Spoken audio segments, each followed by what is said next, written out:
Hello बच्चों, तो आ गए हैं हम फिर से आपके साथ एक नए लेक्चर के साथ। और इस बार हम पढ़ने वाले हैं डेवलपमेंट ऑफ फीमेल गैमेटोफाइट के बारे में। तो अगर इस चैनल पे आप पहली बार आए हैं तो चैनल सब्सक्राइब कर लीजिए। बायोलॉजी लॉन्चर, बायोलॉजी लॉन्चर करके जो है मेरा इंस्टाग्राम आईडी भी है,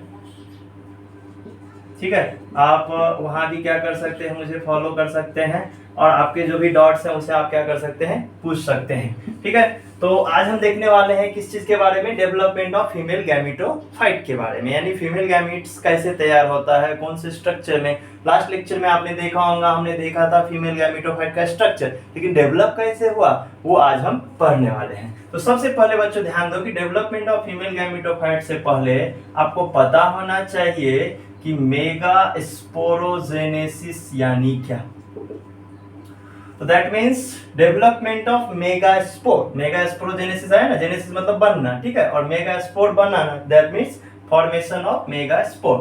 तो जो आपके मेगा स्पोर मदर सेल है, मेगा स्पोर मदर सेल, ये क्या होते हैं, ये होते हैं डिप्लॉयड, ठीक है। यहाँ पे क्या हो जाएगा, यहाँ पे हो जाएगा मियोसिस। मियोसिस होने को क्या बोलते हैं हम, रिडक्शनल डिवीजन, जो कि जर्म सेल में होता है और सिर्फ गैमेट्स बनाने के टाइम में होता है। क्या बन जाएगा यहाँ पे 1 2 3 4, क्या हो जाएंगे, 4 जो है मेगा स्पोर बन जाएंगे, ठीक है। क्या बन जाएंगे, मेगा स्पोर बन जाएंगे। यानी अगर इसको डिफाइन करना रहा तो क्या बोलेंगे, formation of megaspore from megaspore mother cell by the process of meiosis is called megasporogenesis। और अगर आपको अच्छे से बताना है, formation of haploid megaspore from diploid megaspore mother cell by the process of meiosis is called megasporogenesis। तो बच्चों generally हम पहले भी हम लेक्चर में देख चुके हैं कि हम ह्यूमन बीइंग की बात करते हैं तो जब गैमेटोजेनेसिस होता है, it's a process of gametogenesis, okay, gametes बनने वाला है। तो हम यहाँ पे यही देखते हैं कि जब मियोसिस हो जाता है तो जो भी बन रहा है स्ट्रक्चर वो डायरेक्टली क्या बन जाता है, गैमेट्स बन जाता है। लेकिन इन केस ऑफ प्लांट्स ऐसा नहीं होता है, इनमें भी फिर से माइटोटिक डिवीजन होगा, जो कि बिल्कुल भी ह्यूमन बीइंग में नहीं होता है। तो चलिए इसी को हमको क्या करना है, स्टडी करना है। तो यहाँ पे आपके कितने मेगास्पोर डेवलप हो गए हैं, 4। चलो मैं आपको इस साइड में एक डायग्राम बना देता हूँ एनाट्रोपस ओव्यूल्स का, जिससे आपको पता चलते रहेगा कि किस तरह से जो है चेंजेस हो रहा है, ठीक है। ये जो बनाया मैंने स्ट्रक्चर, ये किसका स्ट्रक्चर है, ये है एनाट्रोपस ओव्यूल का, ठीक है। लास्ट लेक्चर में हमने देखा था, मैं रफ डायग्राम बना रहा हूं। तो इसके अंदर जो भी चेंजेस ये दिख रहा है ना, पहले आपने क्या देखा, मेगास्पोर मदर सेल है, मेगास्पोर मदर सेल देखिए ये इस तरह से था, मेगास्पोर मदर सेल था, ठीक है। मियोसिस हो गया मतलब क्या हो गया, मेगास्पोरोजेनेसिस हो गया। तो मेगास्पोरोजेनेसिस हो गया तो 1 2 3 4, ठीक है। ये 4 क्या बन गया, मेगास्पोर बन गया, मतलब हैप्लॉइड मेगास्पोर बन गया। अब देखिए क्या होता है यहाँ से, यहाँ इतना प्रोसेस होने के बाद मैं क्या बताने वाला हूँ कि सिर्फ और सिर्फ एक जो रहते हैं ना मेगास्पोर, सिर्फ एक मेगास्पोर जो है आगे के डेवलपमेंट को जाता है, ठीक है। तो यहाँ पे देखो ये सेंटर में है ना, और टुवर्ड्स माइक्रोपाइल है, सेंट्रल एंड टुवर्ड्स कौन सा एंड, माइक्रोपाइल। तो टुवर्ड्स माइक्रोपाइल और सेंट्रल वाला बच जाएगा और बाकी के जो 3 है वो क्या हो जाएंगे, डीनेचर हो जाएंगे। बाकी के 3 जो है वो क्या हो जाएंगे, डीनेचर हो जाएंगे। चलो मैं इस स्ट्रक्चर को मिटा रहा हूं, आपको ये कंसेप्ट समझ में आ गया होगा। तो यहाँ पे आपके पास जो अभी एक सेल है, क्योंकि यहाँ पे देखिए ये मेगास्पोर मदर सेल था, यहाँ पे क्या हो गया, यहाँ पे मियोसिस हुआ, मियोसिस होने के कारण क्या बन गया, 1 2 3 4, 4 क्या बन गया आपके, मेगास्पोर बन गया। यहाँ पे हैप्लॉइड जो है क्या बन चुका है, मेगास्पोर बन चुका है। इसमें से 3 क्या हो गया, डीजेनरेट हो गया और सिर्फ एक बचा फंक्शनल। 3 जो है ये क्या हो गया, डीजेनरेट हो गया, ठीक है। और एक का क्या हुआ है, ग्रोथ हुआ है। और ये एक कौन सा है, तो सेंटर वाला, ठीक है ना, सेंटर वाला। और जो माइक्रोपिलर की तरफ था ना वो उसका ग्रोथ होगा, बाकी किसी का ग्रोथ नहीं होगा, बाकी 3 क्या हो जाएंगे, डीजेनरेट हो जाएंगे। तो एक का क्या हो गया, ग्रोथ हो गया। चलो मैं ये स्ट्रक्चर यहाँ पे बस जो मैं दिखा रहा हूँ आपको, बस सेम सेम यहाँ भी स्ट्रक्चर मैं ड्रॉ करने वाला हूँ ताकि आपको एक एक चीज समझे। इसका क्या हो जाता है, ग्रोथ होता है। ग्रोथ होता है मीन्स इसका जो साइज है वो क्या हो जाता है, इनलार्ज हो जाता है। एंड विद न्यूक्लियस, ठीक है।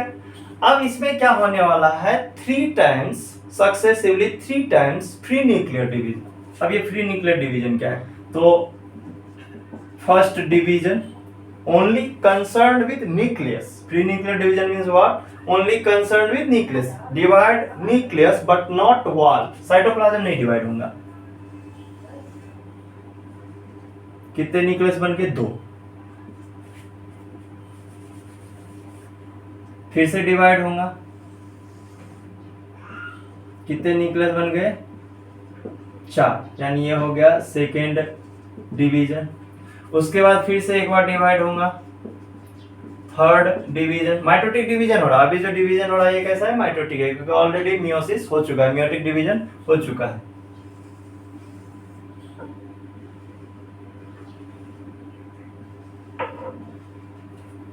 टोटल कितने न्यूक्लियस बन चुके हैं अब, 4। चलिए यही स्ट्रक्चर मैं आपको यहां भी दिखा दूंगा कि किस तरह से चेंजेस होता है।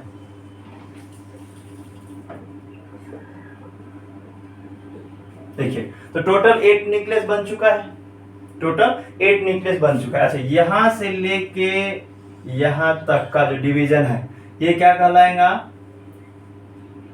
3 times free nuclear division. 3 times free nuclear division मतलब क्या, ओनली कैरियोकाइनेसिस।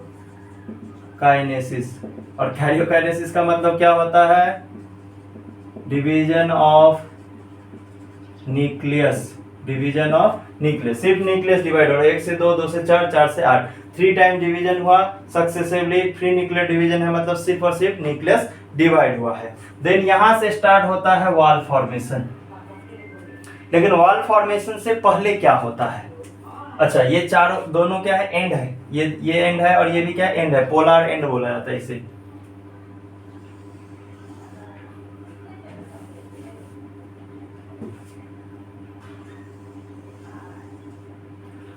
यहाँ पे ये 3 न्यूक्लियस रह जाएगा, यहाँ पे भी ये 3 न्यूक्लियस रह जाएगा, और यहाँ से एक मूव होके जो है वो यहाँ आ जाएगा। दोनों तरफ से एक एक न्यूक्लियस जो है मूव होके सेंटर के तरफ आ जाएगा। क्योंकि ये पोलर एंड से आया इसलिए इसको पोलर न्यूक्लियस बोलते हैं। हमने एनाट्रोपस ओव्यूल के चीज में ये सब बताया आपको, ठीक है।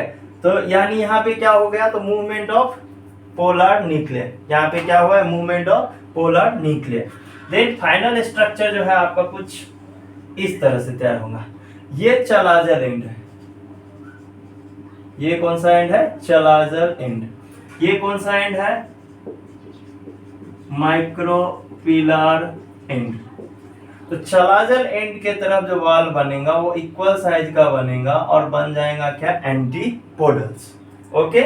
और जो माइक्रोपिलर एंड है वहां पे एक सेंट्रल लार्ज सेल बन जाएगा और साइड में 2 लैटरल जो है वो स्मॉलर सेल बन जाएगा, यानी कि एग एपरेटस। और सेंटर में ये 2 न्यूक्लियस एज इट इज रहेगा, जो क्या कहलाता है, पोलर न्यूक्लियर। चलो यहाँ पे भी मैं यही स्ट्रक्चर दिखा देता हूँ आपको।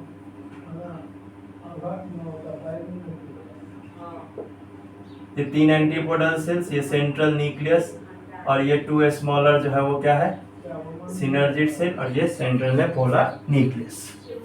ये एक एक को हम क्या कर देंगे, अब लेबलिंग कर देंगे। ये जो दिख रहा है यहाँ पे 3, ये क्या है, एंटीपोडल्स, ठीक है। यहाँ पे ये जो 2 न्यूक्लियस दिख रहा है आपको, ये क्या है, ये है पोलर न्यूक्लियस, ठीक है। और यहाँ पे ये जो दिख रहा है आपको सबसे लार्ज वाला जो है वो एक एपरेटस है, और 2 जो नीचे है वो क्या है, सिनर्जिड्स। ये जो 2 दिख रहा है आपको ये क्या है, सिनर्जिड्स है, और इसे ही कॉमनली क्या बोला जाता है, एग सेल है ये, सॉरी, और ये इसे क्या बोला जाता है, एक एपरेटस बोला जाता है, ठीक है। और ये पूरा कंप्लीट स्ट्रक्चर जो है इसे ही बोला जाता है एम्ब्रायो सैक, और इसे ही बोला जाता है फीमेल गैमेटोफाइट। याद रखेंगे, इसे ही फीमेल गैमेटोफाइट, क्योंकि ये देखिए ये जो है ये क्या है, फीमेल गैमेट्स है। अच्छा, पोलर न्यूक्लियस के बारे में मैं लास्ट लेक्चर में आपको बता चुका हूं कि प्रायर टू फर्टिलाइजेशन से पहले इसका ये किस में चेंज हो जाता है, तो ये चेंज हो जाता है किसमें, सेकेंडरी न्यूक्लियस में, इन दोनों का फ्यूजन हो गया, ठीक है। तो ये एंटीपोडल सेल्स है, ये सिनर्जिड सेल्स है, एक सेल्स है, और ये पोलर न्यूक्लियस है, और ये सेल कौन सा कहलाता है, सेंट्रल सेल। तो ये होता है development of female gametophyte. Megaspore mother cell में मियोसिस होता है, मेगास्पोर बनता है, इस प्रोसेस को मेगास्पोरोजेनेसिस बोलते हैं, और जो सेंटर वाला रह जाता है ना, न्यूसेलस में सेंटर वाला रह जाता है और माइक्रोक्लियर एंड की तरफ रहता है, वो बच जाएगा, बाकी 3 क्या हो जाएंगे, डीजेनरेट हो जाएंगे, क्योंकि इतना न्यूट्रिशन ही नहीं है ना, क्योंकि सिर्फ और सिर्फ आपका एक मेगा स्पोर जो है इन्वॉल्व हो रहा है आगे के डेवलपमेंट में, इसीलिए इसको मोनोस्पोरिक डेवलपमेंट भी बोला जाता है। Why? Just because the only one megaspore are involve in development of female gametophyte, and that's why they are called monosporic development. एक ही स्पोर पार्टिसिपेट कर रहा है, इसीलिए इसको मोनोस्पोरिक, 2 किया रहता तो बायोस्पोरिक, मल्टीपल किया रहता तो पॉलीस्पोरिक बोलते हैं, ठीक है। तो एक स्पोर आगे ग्रोथ हुआ, ग्रोथ होने के बाद 3 टाइम्स सक्सेसिवली डिवीजन हुआ, माइटोटिक डिवीजन हो रहा, और सिर्फ न्यूक्लियस का डिवीजन हो रहा, इसलिए 3 times free nuclear division, that means only karyokinesis, मतलब सिर्फ न्यूक्लियस डिवाइड हो रहा है। हो गया, 8 न्यूक्लियस बन चुका है, 4 दोनों अपोजिट एंड पे है, पोलर एंड पे है, उसमें से एक जो है वो मूव होके दोनों साइड से सेंटर में आ रहा है, इसके कारण से 2 पोलर न्यूक्लिया आ गया। जो एंटीपोडल सेल्स है, चलाजल एंड है, उसके तरफ एंटीपोडल सेल्स वॉल फॉर्मेशन हो जाएगा, जो माइक्रोपिलर एंड है वहां भी वॉल फॉर्म हो जाएगा, और वहां पे एक एपरेटस बन जाएगा। इस तरह से आपका एम्ब्रायो सैक जो है वो एनाटोपस ओव्यूल में दिख रहा है आपको बोर्ड पे, इस तरह से तैयार हो जाएगा। वीडियो पसंद आए तो लाइक जरूर कीजिए, और अगर आपको कोई डाउट रहता है इस टॉपिक से तो आप कमेंट कीजिए, और इस वीडियो में आपको सबसे अच्छा पार्ट क्या लिखा वो उसे भी जरूर बताएं।